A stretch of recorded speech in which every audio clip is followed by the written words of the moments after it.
ஆனால் சில பொருட்கள் வந்து நம்ம எடுத்து யூஸ் பண்ணுறது ரொம்ப நாள் கழிச்சு தான் யூஸ் பண்ணுவோம். இது உள்ளே பார்த்தீங்கன்னா தட்டைப்பயிர் நான் வச்சுருந்தேன். அந்த பாக்ஸ் மேலே பாருங்கள் தூசு அப்படியே படிஞ்சிருக்கு. நம்ம க்ளீன் பண்ணி தானே வச்சுருக்கோம் அப்படின்னு நினச்சிட்டு நம்ம இருந்தோன்னா இப்படியே ஒன்று ஒன்றா தூசி அடைய ஆரம்பிக்கும். ஸோ இதையுமே லைட்டாக நம்ம யூஸ் பண்ணாத பாக்ஸை மட்டும் மேலே அப்படியே தொடச்சி வைங்க. ஃபுல்லாக எல்லா பாக்ஸையுமே துடைக்கணும்னு நினச்சோன்னா நமக்கு ரொம்ப லேசி ஆகிடும். யூஸ் பண்ணாத பாக்ஸை மட்டும் அப்பப்போ துடைச்சிடலாம் அப்படின்னு நினைக்கும் போது அது ரொம்ப சிம்பிளாக இருக்கும்.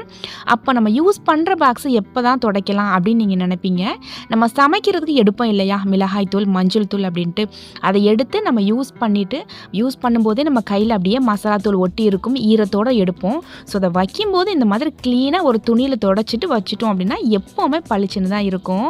ஏன்னா அதை மட்டும் லைட்டாக நான் வந்து ஷெல்ஃபில் தொடச்சி விட்டுட்டு அடுத்து ஆப்பம் மாவு அப்புறம் தோசை மாவு இது 2மே அரைக்கிற வேலை இருந்துச்சு. ஸோ அரைச்சி முடிச்சிட்டேன். இதில் நம்ம வந்து சாப்பிட்டுட்டு அந்த பாத்திரத்தை வாஷ் பண்ணி வைப்போம். அதே